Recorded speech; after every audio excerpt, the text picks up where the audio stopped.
सदगुरु कबीर बीजक साखी प्रकरण साखी 185। देश विदेश से हों फिरा, मन ही भरा सुकाल। चाको ढूंढत हों फिरों, काका परा दुकाल।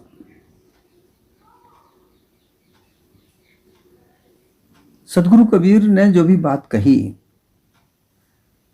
मानव मात्र पर लागू होती है।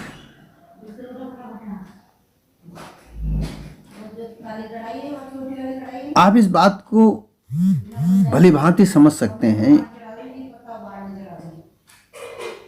जब बच्चे का जन्म जब होता है और जब वो चलने फिरने लायक नहीं होता है,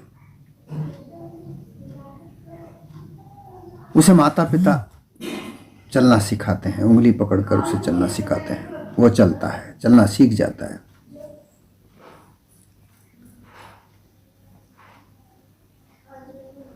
चलना सीख कर वह धीरे धीरे अपनी उम्र की तरफ आगे बढ़ता है।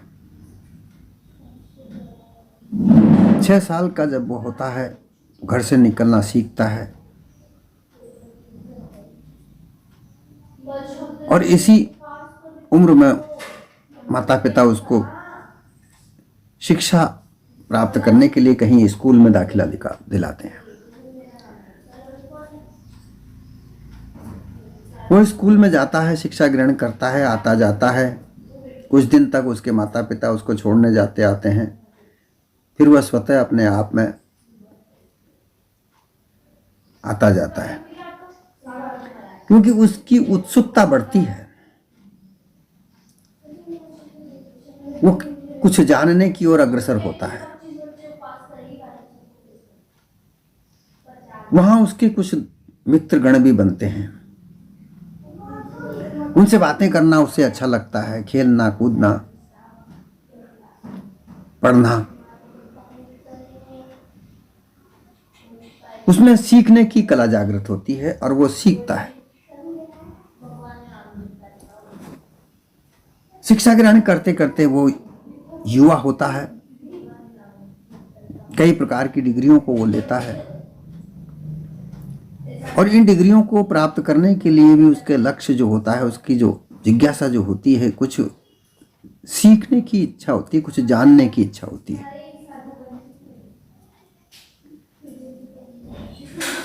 इसी प्रकार से सीखने की इच्छा, जानने की इच्छा, समझने की इच्छा इस मानव जीवन को आगे बढ़ाती है। सदगुरु कबीर का एक शब्द भी इस जीवन की ओर ही अग्रसर करता है।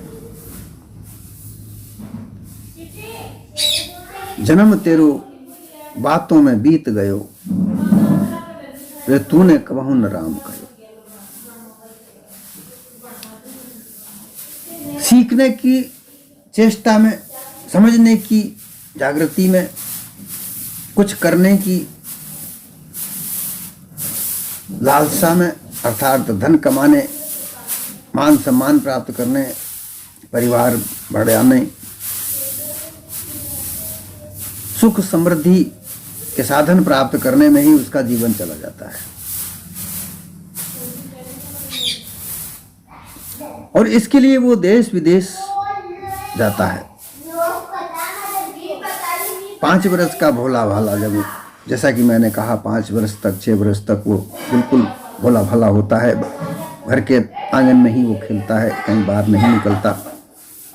जैसे ही 6 वर्ष का होता है, उसे वो आंगन से बाहर निकलने लगता है।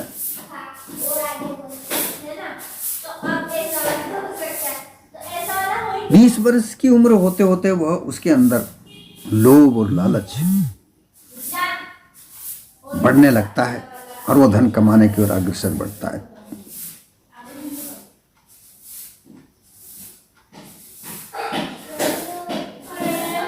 और 30 वर्ष तक देश विदेश तक वो कहां धन कमाने के लिए, मान सम्मान प्राप्त करने के लिए, ऊंचे ऊंचे पद प्राप्त करने के लिए, सुख समृद्धि को प्राप्त करने के लिए कहां वो जाता है।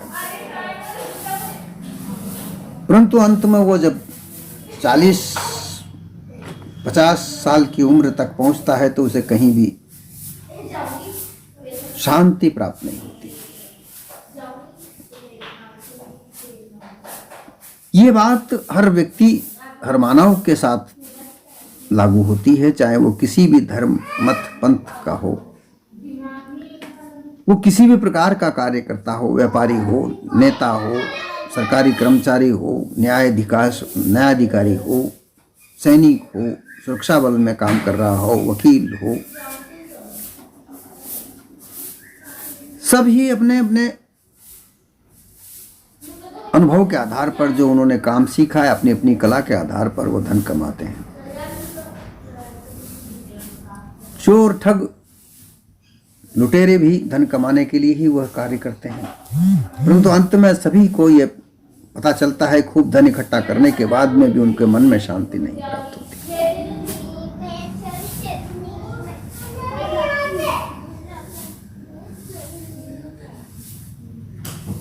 अशांत हुए, विचलित हुए, अविकल अविचल स्थिति में वो अपने जीवन को उथल पुथल के अवसरों में, वातावरणों में वो अपने जीवन को यथा जैसी स्थिति होती है वैसे ढालते हुए वो अपने जीवन को आगे बढ़ाते हुए चलते रहते हैं।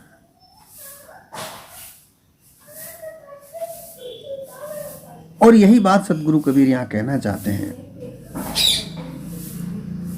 ये कबीर साहब के ही जीवन की बात नहीं है, उन्होंने जो अनुभव कहा वो सब मानव पर लागू है।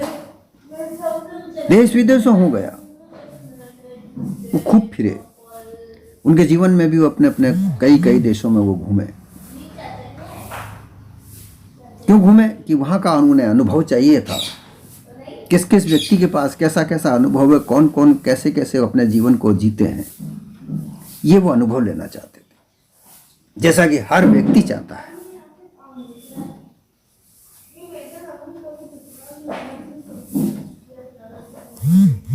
और वह भी साहेब भी यही कहते हैं कि मन ही भरा सुका।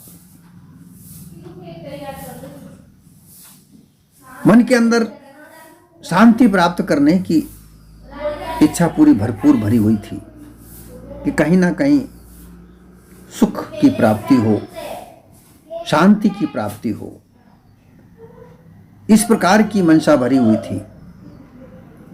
और इसी प्रकार की मंशाओं को लेकर मानव जगह जगह घूमता है, कई तरह के कार्य करता है।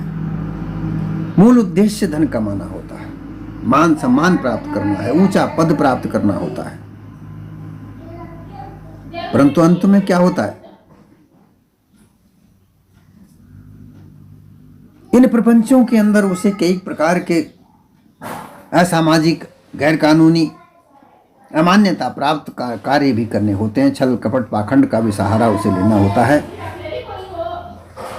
जैसा कि देखा जा रहा है, परंतु इनमें शांति कहीं भी नहीं है। संतोष नाम का धन इनमें कहीं भी नहीं है। जो भी वो धन कमाता है वो साथ चलने वाला धन नहीं है।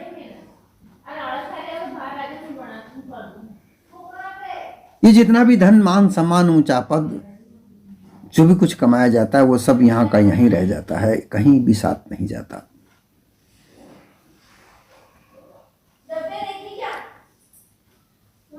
ऐसी स्थिति को प्राप्त करके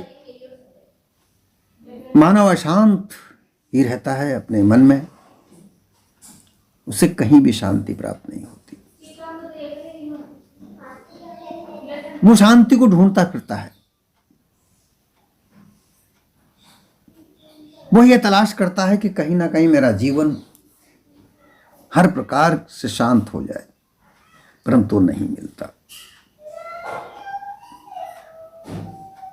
वो अचेत, दिग्भ्रांत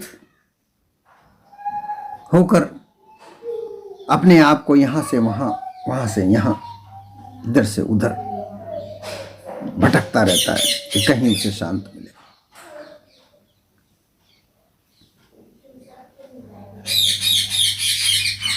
जाको हो ढूंढत फिरा, जिस शांति को ढूंढ रहे थे, जिस शांत स्थिति को ढूंढ रहे थे, वो कहीं प्राप्त नहीं हुई।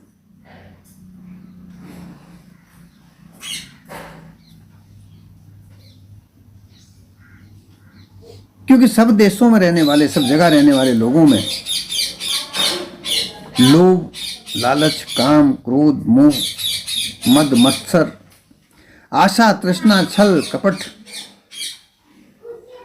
त्रिगुण एवं ज्यादा से ज्यादा अहंकार, मन की अनेक मिथ्या मानिंदी, विषय आसक्ति और भ्रम भूल, कल्पना इत्यादि खूब भरे पड़े हैं। ऐसा देखा, और वो इन सभी चीजों के आधार पर शांति की प्राप्ति करना चाहते हैं, अपने आप के जीवन को बिल्कुल खुशहाल बनाना चाहते हैं। लेकिन ऐसा इन चीजों के आधार पर तो बिल्कुल नहीं बन सकता।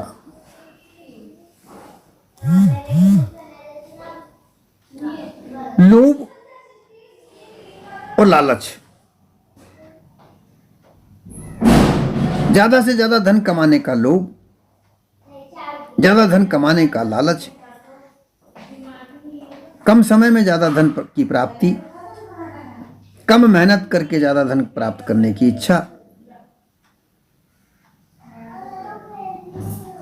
इसमें कहीं भी मन स्थिर नहीं रहता। इसमें उसे किसी प्रकार का छल कपट पाखंड अपनाना ही होगा। अपने काम को बनाने के लिए कई तरह के प्रपंच रचने पड़ते हैं, क्योंकि स्वार्थी कार्य है। काम कितने हैं? 2 प्रकार के जो कार्य बताए हैं, स्वार्थ और परमार्थ। लेकिन परमार्थ में तो मन लग ही नहीं रहा, स्वार्थ में लग रहा है। तो स्वार्थी काम करने के लिए, क्योंकि स्वार्थ सिद्ध करना है, स्वार्थ सिद्ध का मतलब है अपना स्वयं का लाभ का कार्य करना है। दूसरे का किसी का नुकसान हो, इससे कोई किसी प्रकार का कोई लेना देना नहीं। चाहे वो ठगोरी की जाए या धोखाधड़ी की जाए, मार कूट हत्या करके धन लूटा जाए, लेकिन अपने धन का साधन काम होना चाहिए। कोई अपना काम अगर बिगड़ता है, कोई अगर हमारे कहे अनुसार नहीं चल रहा है, तो उस पर हम क्रोध करेंगे। क्रोध के आधार पर उसको मारेंगे, पीटेंगे, यहां तक कि उसकी हत्या तक भी कर देंगे। यही तो चलता है। अपने मन के अनुसार किसी को चलाना, अपने दबाव में लेकर उसको चलाना, अगर ना चले तो उसके साथ मारपीट करना, हत्या कर देना।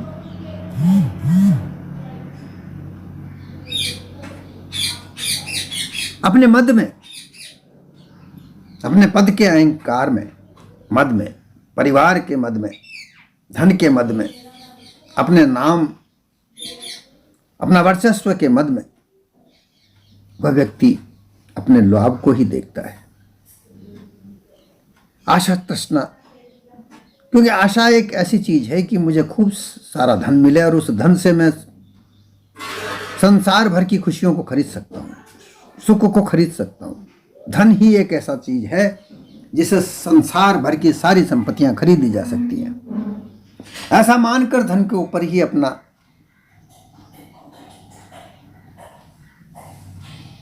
लक्ष्य निर्धारित करके और धन कमाने के अंदर अपने जीवन को लगा देता है।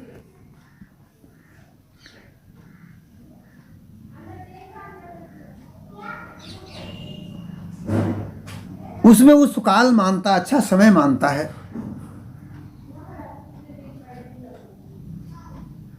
खूब अपने काम को बनाना जानता है, खूब अपना विस्तार करना चाहता है।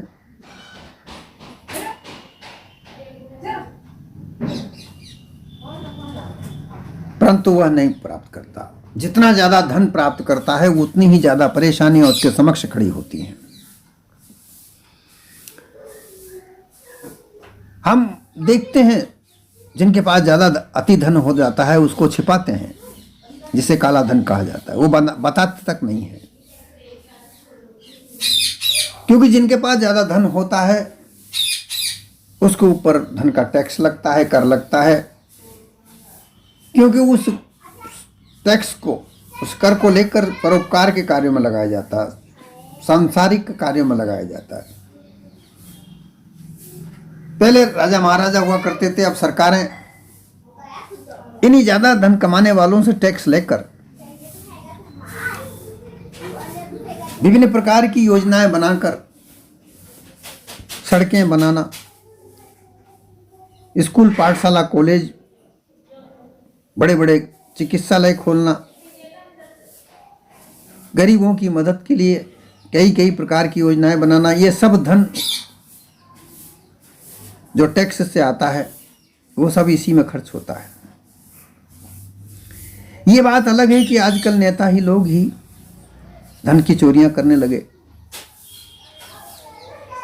परंतु लक्ष्य तो धन का ही है। कोई छिपाता है, कोई चुराता है,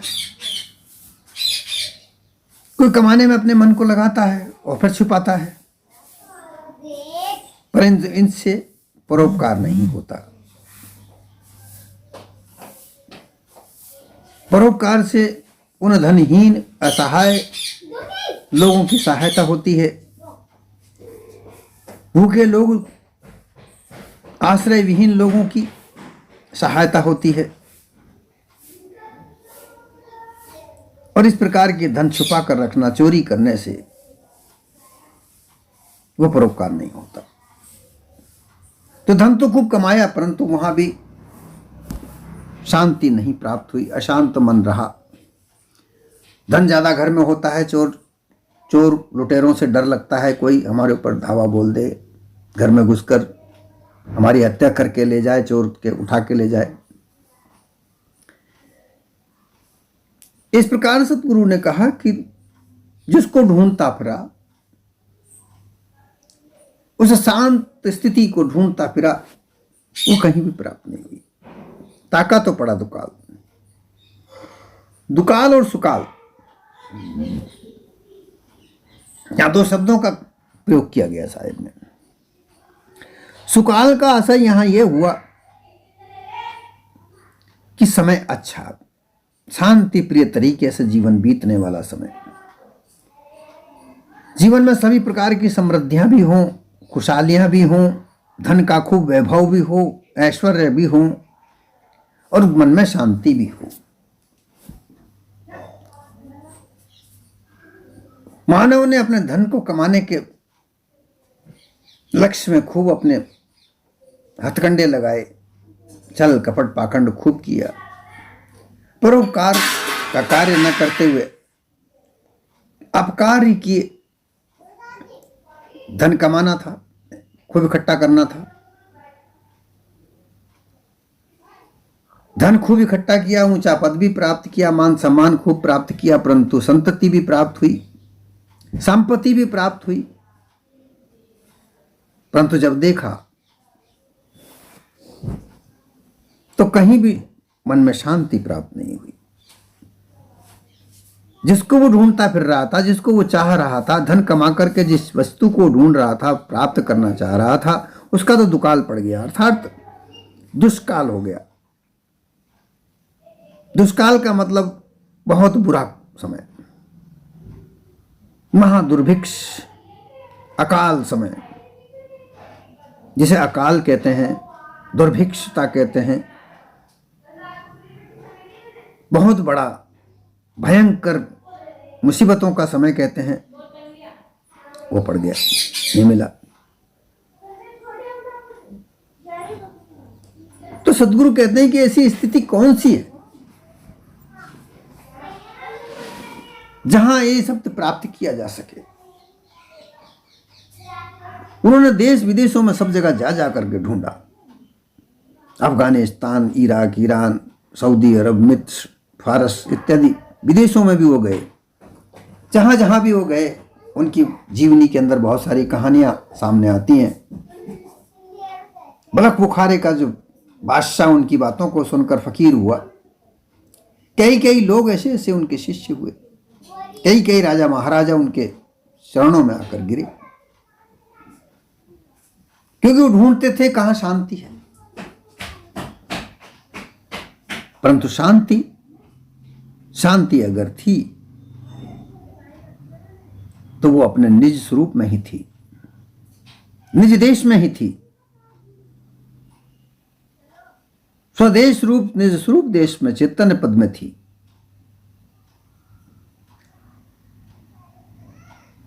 और वो कब प्राप्त होती है?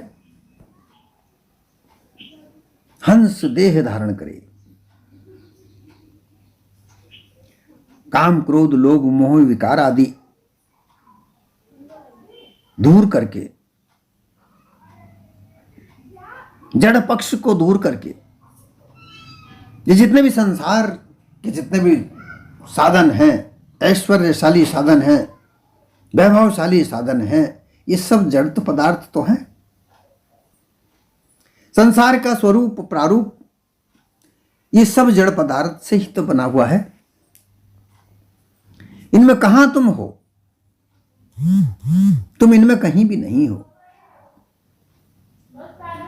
केवल तुम इनको अपना मानते हो। इनको अपना मानकर तुम इनमें लगे पड़े हो।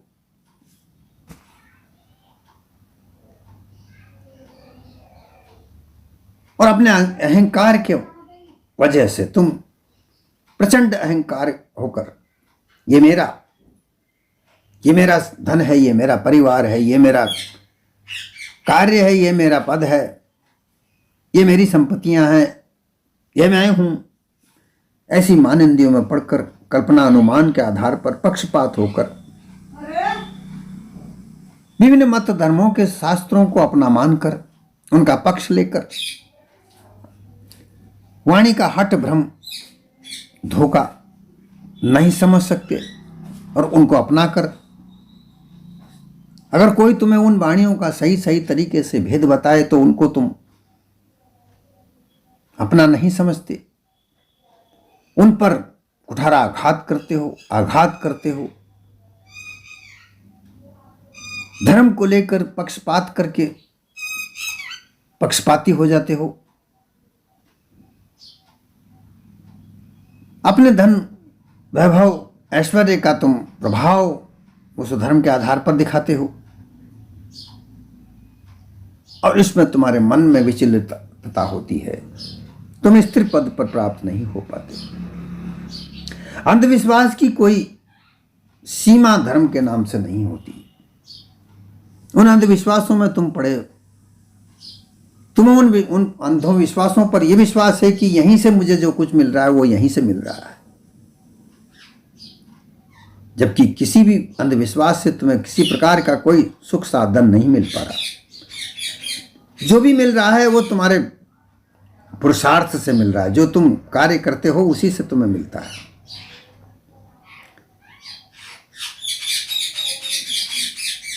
दुष्काल क्यों पड़ा हुआ है कि तुम हंस रहनी को नहीं धारण करके काग रहनी में रह रहे हो। काग रहनी में काम क्रोध लोभ मोह अहंकार ये सब प्रकार के विकार हैं।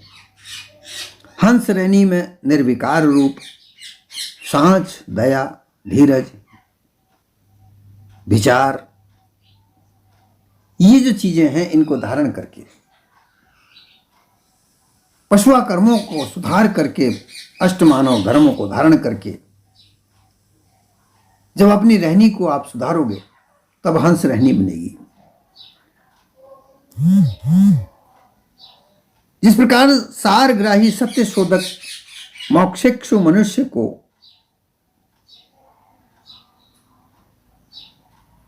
ढूंढता फिरता हूं, साहब ने कहा कि मैं ऐसे आदमी को ढूंढता हूं जो सारग्राही हो,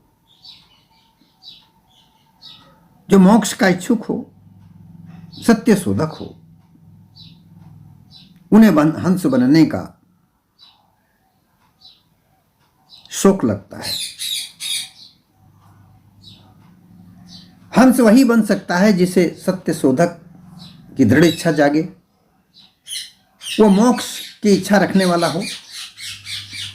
संसार में इच्छा तो सभी पदार्थों की होती है, अर्थ धर्म काम इनकी तो खूब इच्छा होती है, परंतु मोक्ष का इच्छा कोई नहीं रखता। और जब तक मोक्ष की इच्छा जागरण नहीं होती तब तक शांति की ओर अग्रसर नहीं हो सकते।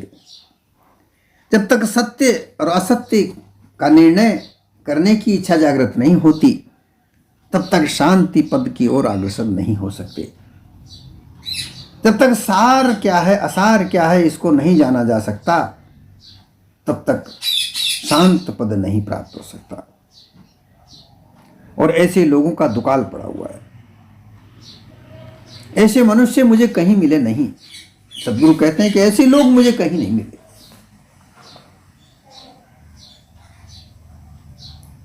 खानी और वाणी दो प्रकार के जाल हर घट में दृढ़ होकर उनकी मोह ममता आसक्ति पक्ष इससे किसी को छोड़ा नहीं जा सकता। ये सब इसी में बंधे पड़े हैं। तो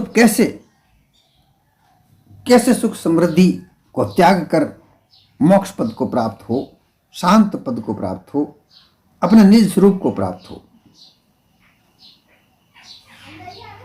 इनका तो काल पड़ा हुआ है,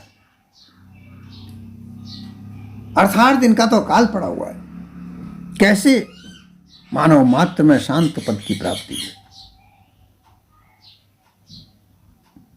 देखिए,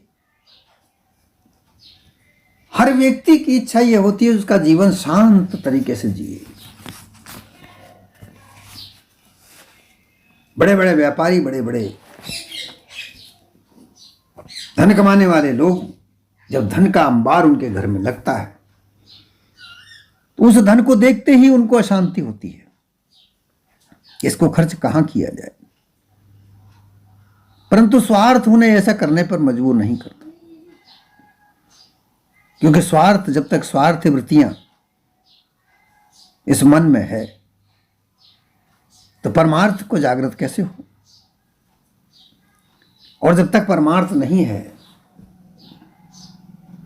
तब तक किसी भी प्रकार के शांत प्रिय तरीके को अपनाया नहीं जा सकता।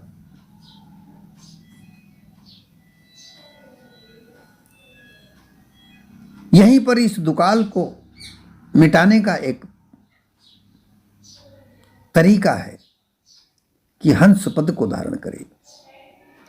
सबसे पहले अपने आप को जाने कि तुम हो क्या। तुम ही तो हो जिन्होंने विभिन्न प्रकार की मान्यताओं को निर्माण किया। उन मान्यताओं को निर्माण करके उनको मान कर बंधन में आए हुए हो, फंसे हुए हो, उनसे मोह लगा हुआ है। और जब तक ये मोह भंग नहीं होता तब तक मोक्ष की प्राप्ति नहीं होती। मोक्ष की प्राप्ति मोह को भंग करने पर ही प्राप्त होती है। जिस प्रकार से असत्य का त्याग सत्य प्राप्ति है, असार का त्याग सारग्राही है,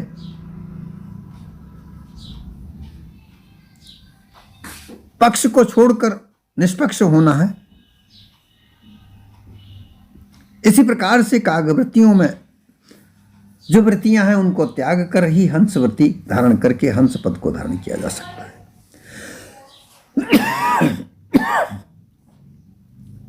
और जब तक तुम हंस पद को प्राप्त नहीं करते, हंस गुणों को धारण नहीं करते, तब तक तो शांत प्रिय तरीका मिल ही नहीं सकता। इसके लिए सबसे पहले तुम्हारी जो धरती है, जो तुम झूठ पर चलते हो, मिथ्या मानिंदियों पर चलते हो, उनको त्याग कर सच की भूमिका धारण करनी होगी। अविचार कुविचार कार्य करते हो, उन पर विचार पूर्वक कार्य करो, दृढ़ता से विचार करो। फिर शील धारण करो, नम्रता, लगनशीलता, कोमलता, ये धारण करो। और दया, हर प्राणी मात्र के लिए दया घट में रखो। और धैर्य, इन चीजों को धारण करोगे तभी तो हंस कहलाओगे। और ऐसा नहीं धारण करोगे तो शांति का दुकाल ही पड़ा रहेगा। तुम समझते हो कि सुकाल इस संसार में है, नहीं मिल सकता, दुकाल ही रहेगा बिना हंस पद प्राप्त किए।